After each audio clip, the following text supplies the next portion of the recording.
Tenemos a Marta Cohen desde Inglaterra. Yo no sé si está en Londres o en Sheffield, pero bueno, está en Gran Bretaña y nos va a ayudar a entender cómo está Europa en cuestiones de pandemia, cómo está el proceso de vacunación y qué se ve desde allí con respecto a la Argentina. Hola Marta, muchas gracias por este contacto. Agustina Girón y Hugo Machiavelli te saludan. Hola Agustina, Hugo, ¿cómo están? Bien. Bueno, la situación acá, como saben, es de temor, ¿no es cierto? Hay una segunda ola que se ha acelerado con esta nueva variedad del virus que es altamente contagiosa, no más letal, pero están habiendo unos 34.000, 35.000 casos diarios. Las muertes también se han incrementado. Ayer y antes de ayer había habido más de 500. Ha llegado a más de 600 también. Por suerte, ayer hubo 215. Es decir, que bueno, va a altos y bajos, pero en realidad están subiendo los casos. Marta, ¿por qué suceden estas variaciones en la cepa? ¿Cuál es la explicación científica, digamos, ¿no?, detrás de estas nuevas cepas que vamos conociendo? Bueno, mira, cuando los virus mutan, ¿no es cierto? Por eso es que los virus de la gripe también mutan y todos los años nos tenemos que dar vacunas diferentes y a veces que son cepas nuevas, pero a veces son las mismas cepas con nuevas mutaciones. Y lo importante es que cuanto más contagios hay, más mutación hay, porque el virus se tiene que adaptar al nuevo huésped y de esa manera muta. En realidad, desde que surgió este virus habría más de 4.000 mutaciones, lo que no significa que haya 4.000 cepas. Es decir, esta es nueva cepa que tiene 23 mutaciones, pero algunas son significativas que lo hacen más infeccioso, pero también podría suceder que, por ejemplo, en Argentina o en Latinoamérica, que no hay informes todavía de que este virus ha ingresado, o el sudafricano tampoco habría ingresado, que es otra variante que surgió en Sudáfrica, pudiera mutar y surgir una variedad también más contagiosa. También puede ser que no solamente sea más contagioso, sino que en algún lugar del mundo donde hay más contagios surja una variedad que pase a ser más letal, que por ahora no ha surgido. Y Marta, con respecto a las vacunas, hay un mito, pero quiero que vos lo expliques, que los virus finalmente, digamos, no se impiden desde la vacuna el ingreso al organismo, sí las infecciones, que no es totalmente segura ninguna vacuna. Empezame por esa respuesta y después por lo de Pfizer y lo de Sputnik, por favor.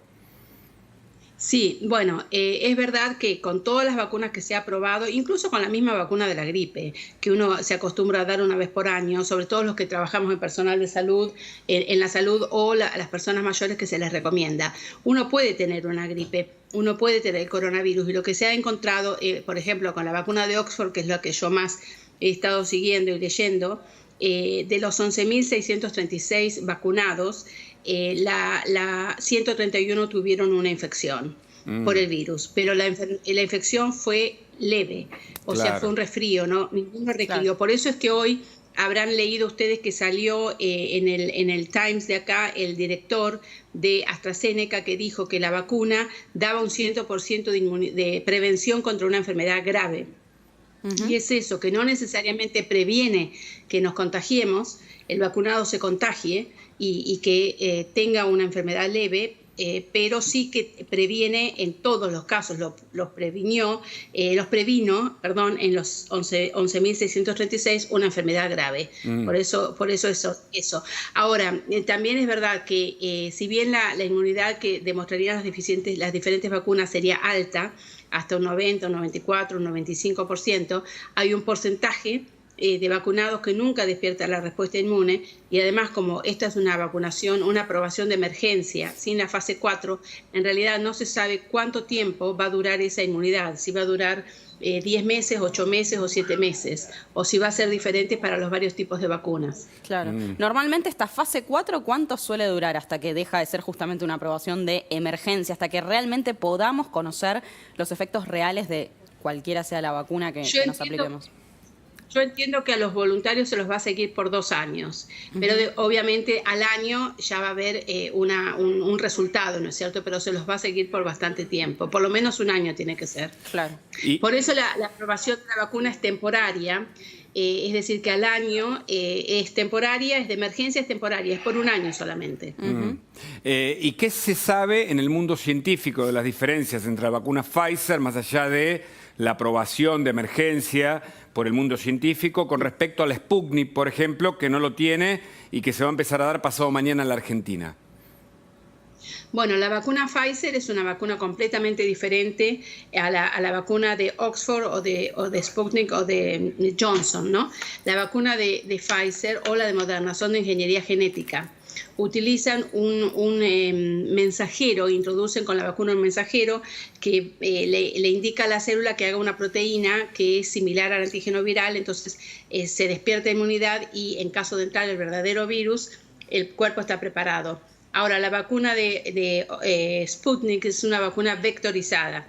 Utiliza un ADN de humano en la primera dosis que transporta partículas virales y en la segunda dosis utiliza un adenovirus humano atenuado que es diferente. Y esto lo hacen en un método muy ingenioso para lograr que se despierte una inmunidad más fuerte.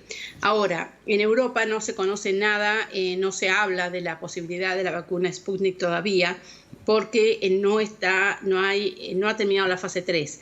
Es decir, las aprobaciones de emergencia se están haciendo con la fase 3 terminada, en donde se pueden analizar los resultados, la eficiencia y la seguridad. Así que cuando esté terminada la fase 3, yo no dudo que en Europa y en Estados Unidos se va a hablar de esta vacuna, va a haber publicaciones internacionales porque tanto Pfizer como Oxford han publicado sus resultados en revistas internacionales donde lo que se dice peer review, cuando se somete al escrutinio científico de sus pares. Entonces, en el Lancet o en el New England Journal of Medicine se publicaron estos 2 laboratorios los resultados. Y bueno, se espera que la Sputnik, cuando termine la fase 3, que no sería antes de marzo, también los publique y ahí ya se podrá entrar a hablar de esta vacuna, que en realidad es una vacuna que se necesita. Yo tengo confianza de que es un método seguro, es similar al método de la vacuna de Oxford, es diferente, pero tiene similitudes. No dudo que la ciencia le va a dar la bienvenida cuando sea el momento en Europa. Recién hablabas de una duración de 1 año o al menos de un seguimiento durante 1 año. ¿Cuánto tiempo puede durar la inmunización? Es decir, ¿puede suceder que dentro de 1 o 2 años esta vacuna ya no sirva más? Bueno, puede suceder que el virus mute suficientemente como para que la vacuna, como la vacuna de la gripe, que te dura 1 año, después hay mutaciones nuevas y hay que adaptarla, puede ser que suceda lo mismo, ¿no es cierto? Por supuesto que si hay que adaptarla, las vacunas de ingeniería genética son más fáciles de adaptar. Si bien es un método completamente novedoso, es la primera vez que se utilizan, hace 1 década que se empezaron a diseñar estas vacunas, pero como es un mensaje que no es de laboratorio, sino que es un mensaje que se genera, se le puede alterar el mensaje poniéndolo a las nuevas características del genoma viral modificado, y de esta manera sería más fácil y más económico, y según escuché, Pfizer tardaría algo así como 6 semanas en actualizar las vacunas. Pero bueno, pensemos que puede ser que por ahora no, por ahora se dice que no habría necesidad de modificar las vacunas, pero en un futuro, si mutara mucho o suficientemente como para cambiar los requerimientos, podría ser que sí. Claro, pero es modificarla, digamos, no habría, o por lo menos por el momento no hay perspectivas de tener que partir de cero de una nueva vacuna, sino que modificándola se puede ya trabajar. Porque mira, yo no soy una experta en vacunas, yo lo que hago es leer mucho. Y esa fue una pregunta. ¿Por qué dicen? Claro, ¿por qué dicen? Bueno, me interesa la microbiología post-mortem, ¿no? De ahí mi contacto con el coronavirus. Claro. Pero, yo me preguntaba por qué no hay que modificarla. Y en realidad escuché a un experto hablando y la situación es la siguiente.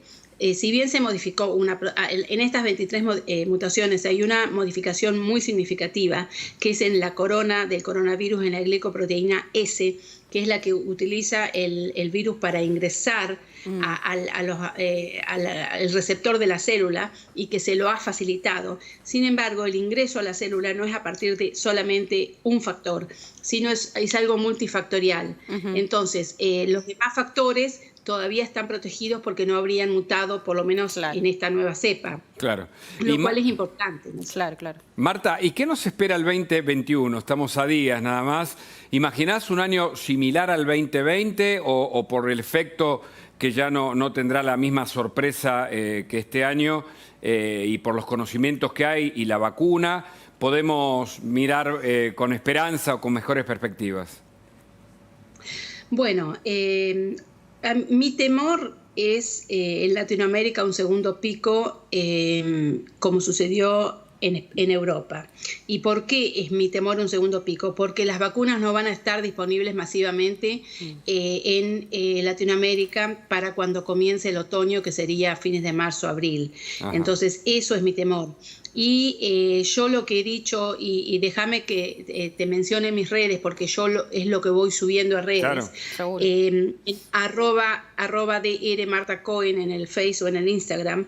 En los países que mejor hagan los deberes, yo siempre hablo de 3 pilares: las vacunas, la responsabilidad individual y los testeos de parte de los gobiernos.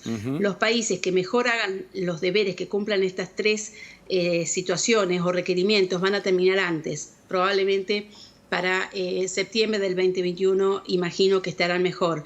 ¿Qué países son? Son países como por ejemplo Canadá, que tiene una provisión de vacunas de 9 dosis por habitante ya comprada, que tienen la población una gran responsabilidad individual y utilizan los barbijos, mantienen el distanciamiento social, etcétera.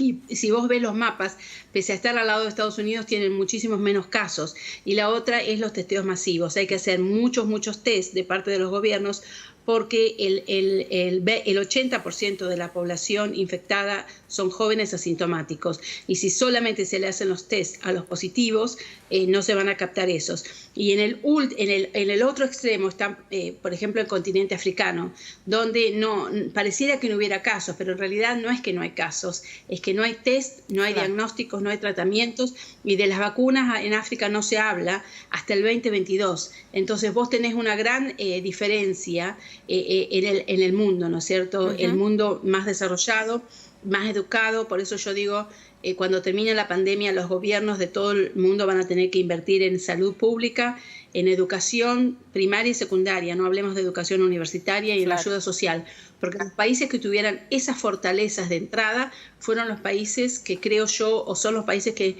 antes van a terminar con la pandemia, y después quedará en distintas partes del mundo estos resabios, ¿no? Claro. Hasta que se extinga eventualmente. Clarísimo. Marta, muchísimas gracias por este contacto con nosotros, muy clara como siempre.